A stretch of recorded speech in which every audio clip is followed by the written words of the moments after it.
साथियों, एक बार फिर बीएम सोनी सर क्लासेस में आपका स्वागत है। आज हम आपको बताने जा रहे हैं पूर्ण वर्ग बना करके मूल कैसे हम निकाल सकते हैं। How can be find the root और zeros of a quadratic equation. हमने पहले भी आपको बताया था कि अगर मान लीजिए हमारा equation A X square plus B X plus C equal to 0, इसमें कोई भी नंबर्स नहीं लिखे हैं, लेकिन मेथड तो हमारा वही होगा। तो हमने ये बताया था आपको, सबसे पहले आप यहाँ केवल एक्स स्क्वायर रखिए, ए से डिवाइड कीजिए, यानी एक्स स्क्वायर के आगे या डबल पावर के आगे जो भी कोफिशिएंट है आप उससे डिवाइड कर दीजिए। पहला काम है, ए से हम डिवाइड करेंगे एक्स स्क्वायर, बी अपॉन ए एक्स प्लस सी अपॉन ए, जीरो से किसी को डिवाइड करेंगे तो फिर हमारा ये आएगा जीरो का जीरो। अब ये देखिए, फिर में बेस में चलना है। मैंने आपको बताया था कि जितनी भी चीजें होंगी वो बेसिक होंगी। फिर वही कहानी, मैं यहाँ में होल स्क्वायर बनाना है तो होल स्क्वायर कैसे बनाते हैं अपन चलिए। तो होल स्क्वायर बनाने के लिए हमें क्या करना पड़ता है, होल स्क्वायर बनाने के लिए आपका बेस क्या है, ए प्लस बी का अगर होल स्क्वायर है तो आपका दोनों के स्क्वायर होने चाहिए, ए स्क्वायर प्लस बी स्क्वायर, फिर इनके मल्टीप्लाई का डबल होना चाहिए। कुल इतनी सी कहानी। ऐसे ही में अगर ये होल स्क्वायर बनाना है तो हम क्या करेंगे कि ये जो डबल पावर वाला है इसका स्क्वायर होना चाहिए, फिर इसमें से आधी पावर वाले में से 2 होना चाहिए। 2 नहीं है तो मल्टीप्लाई कर दो, डिवाइड कर दो इंटू एक्स। अब हमें इसका स्क्वायर तो ये है, इसका स्क्वायर यानी बी अपॉन 2 का होल स्क्वायर हमें और चाहिए, ये हम इस तरफ ऐड करेंगे बी अपॉन 2 का होल स्क्वायर। तो अब राइट में भी करेंगे बी अपॉन 2 का होल स्क्वायर, और ये आप इस तरफ ले आइए माइनस सी अपॉन ए। ये मिलाइए X square B plus B upon 2 का होल स्क्वायर, इनके स्क्वायर रूट यानी बी अपॉन 2 और एक्स इनके मल्टीप्लाई का अगर डबल है तो ये हमारा परफेक्ट स्क्वायर है, होल स्क्वायर है। तो कितना बनेगा, फर्स्ट अगर यहाँ माइनस है तो माइनस आएगा, प्लस है तो प्लस आएगा, बी अपॉन 2 का होल स्क्वायर। इसको अगर आप सॉल्व कर सकते हो तो B square minus 4ac upon 4a square आएगा। अब हम इसका स्क्वायर रूट निकालेंगे तो x plus B upon 2a इस तरफ आएगा। तो स्क्वायर रूट जब भी लेते हैं तो प्लस माइनस आता है, क्योंकि ये प्लस का स्क्वायर या माइनस का स्क्वायर पता नहीं चलता। इस वजह से आप जब भी स्क्वायर रूट लें, आज से आप जब तक मैथ पढ़ रहे हैं ध्यान रखना कि जब भी आप स्क्वायर रूट लें आपको प्लस माइनस जरूर लगाना है।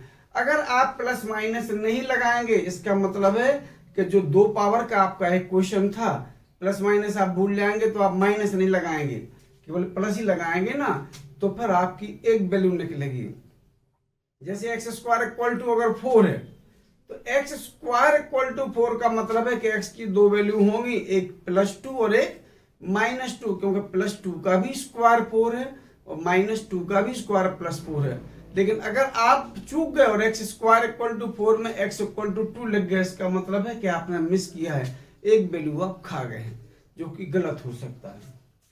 तो इस वजह से हमें जब भी स्क्वायर रूट, जैसे यहाँ से स्क्वायर रूट हमने खत्म किया तो B X plus B upon 2 है, यहाँ हमने स्क्वायर रूट लगा दिया, 4 स्क्वायर का स्क्वायर रूट आ जाएगा 2। अब x इक्वल टू बचेगा minus B plus minus B square minus 4ac upon 2। Hindi में इसको कहते हैं धराचारी का समीकरण, और इंग्लिश में कहलाता है solution of quadratic equation. Equation हमारे पास ये है 3x square minus 5x plus 2। Base वही होगा, एक्स स्क्वायर का कोफिशिएंट, एक्स स्क्वायर का गुणांक a, एक्स का गुणांक मैं साइन के b, ये ध्यान रखना, मैं साइन के b, और ये जो बचेगा आपका c। वही करना है हमें इसमें भी। पहले आप 3 से डिवाइड कीजिए तो आएगा 5 अपॉन 3 एक्स प्लस 2 अपॉन 3। फिर वही आपको करना है, ये x का स्क्वायर है, इसमें से आप 2 निकालिए, नहीं है तो 2 से मल्टीप्लाई डिवाइड कीजिए, इसको आप इस तरफ ले आइए। देखो x का स्क्वायर अगर ये है तो 5/6 का स्क्वायर हमें ऐड करना है, यानी हमें 5/6 का स्क्वायर ऐड करना है इस तरफ, तो इस तरफ भी हम ऐड करेंगे और -2/3 हमारा है। अब देखो ये आएगा a यानी x, चूंकि यहाँ माइनस लगा है आधी पावर में तो इस वजह से आएगा माइनस, और b की जगह आएगा 5/x। इसको आप सॉल्व करेंगे 25/36 -2/3, आप इसका एलसीएम ले लें तो लेंगे अगर ये, तो ये 36 हमारा एलसीएम आएगा तो 25, और ये आएगा 12 36, 12 दूनी 24 या 24, ये आएगा 1/36। जब आप इस तरफ स्क्वायर रूट निकालेंगे तो इस तरफ भी आपको निकालना पड़ेगा ±1/36। अब आप यहां चलेंगे तो x - 5/6 इक्वल टू आपका एक बार आएगा ±1/6। अब आप प्लस से लेंगे तो प्लस से जब लेंगे तो x - 5/6 इक्वल टू 1/6, यानी x इक्वल टू 1।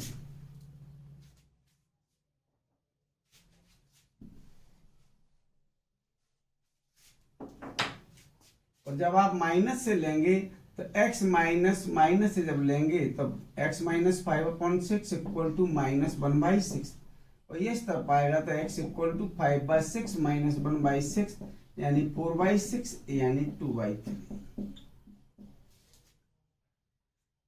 देखिए कई तरीके होते हैं, ये हमें होल स्क्वायर बना के करना था तो हमें ऐसा करना मजबूरी थी, लेकिन अगर हमें सीधे सीधे फैक्टर्स अगर आते हो तो कोई जरूरी नहीं है कि सीधे सीधे फैक्टर आते हो तो हम ऐसे करें, लेकिन अगर इंस्ट्रक्शन ही है, अगर आदेश ही है कि नहीं हमें ऐसा करना ही है तो हमें उसको फॉलो करना ही पड़ेगा। नहीं कि हमने जो बेसिक में आपको बताए थे इन दोनों का मल्टीप्लाई कीजिए, 2 3 जा 6, यहां प्लस लगा है तो ये वाली संख्या मैं साइन के जोड़ने से आना चाहिए। अब ऐसा कीजिए कि 2 और 3 जोड़ें और हम 5 हो जाएं, और चूंकि -5 है तो -2 -3 ले लें। जिनके दिमाग में गलतफहमी बैठी हो कि -2 -3 मिलाएंगे तो प्लस के 5 हो जाएंगे, ये भूल जाना। एक जैसे साइन के हैं तब जुड़ेंगे, अगर माइनस के हैं तब भी जुड़ेंगे, लेकिन माइनस का आएगा, और प्लस के हैं तब भी जुड़ेंगे, तब हमारा प्लस का आएगा। और जब भी आपके अपोजिट होंगे, एक प्लस का एक माइनस का, तब आपके वो घटेंगे या सब्ट्रैक्ट होंगे, और साइन वो आएगा जो बड़े होंगे। हाँ, मल्टीप्लाई में हमारा ही होता है कि अगर एक जैसे साइन हो तो प्लस आता है, लेकिन हमारा ऐड करने में नहीं आता है। चलिए अपन चलते हैं फिर से। हमें तो इन दो ऐसा करना है, 2 3 को मिला के 5 आ जाए, वो माइनस का, तो माइनस के 3x कर लो, माइनस के 2x कर लो, प्लस। फिर आप इसमें से 3 निकाल लीजिए और x स्क्वायर x में से x निकाल लीजिए तो बचेगा x - 1।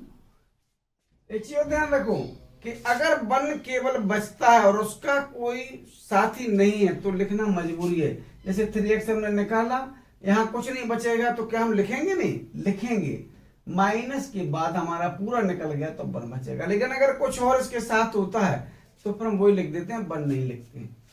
देखो इनमें हम 2 कॉमन निकालेंगे तो बचेगा x। जब भी माइनस हम कॉमन निकालेंगे ये साइन चेंज होगा, तो प्लस का माइनस और 2/2। फिर हमें यहाँ देखना है कि अगर हम सही कर रहे हैं तो ये ब्रैकेट एक जैसा हो जाना चाहिए। अगर हमने थोड़ा बहुत भी गड़बड़ किया, ये ब्रैकेट अलग हो गए, इसका मतलब है कि आपका क्वेश्चन करने का तरीका गलत हो गया, क्वेश्चन गलत हो गया। अब ये आप एक में लिख लीजिए। मैं आपको एक एक बेसिक चीज बताने की कोशिश करता हूं। अब ये 0 है, तो 0 का मतलब है कि या तो ये 0 होगा या ये 0 होगा। ठीक, तो हमारे यहाँ विकल्प खोलते हैं कि अगर हमारा x - 1 0 है तो x की वैल्यू 1, और अगर हमारा 3x - 2 इक्वल टू 0 है तो x की वैल्यू 2 है। लेकिन हम ये नहीं सोचते कि 0 × 0 करें, इस चक्कर में नहीं रहना। इसलिए रहता है कि मल्टीप्लाई मिनिमम कब होता है, जब हमारी कम से कम एक क्वांटिटी 0 हो तो हमारा मल्टीप्लाई 0 हो जाएगा। ठीक, अगर आपको लगता है कि मैं आपके साथ पूरी मेहनत कर रहा हूं, और मैंने क्या बोला था कि 9th से लेके और 12th तक पूरी मैथ आपके पास होगी। आपके आसपास के जो भी बच्चे हों जिनको बेसिक पूरे सीखना हो, भविष्य में जिनको कंपटीशन क्रॉस करना है, वो घर बैठे अपना समय बचाएं और जो मैं बता रहा हूं उसको सुने। आप BM सोनी सर चैनल को सब्सक्राइब करें, ज़्यादा से ज़्यादा लोगों तक शेयर करें, हो सकता है आपको कुछ फायदा हो जाए। जय हिंद, जय भारत।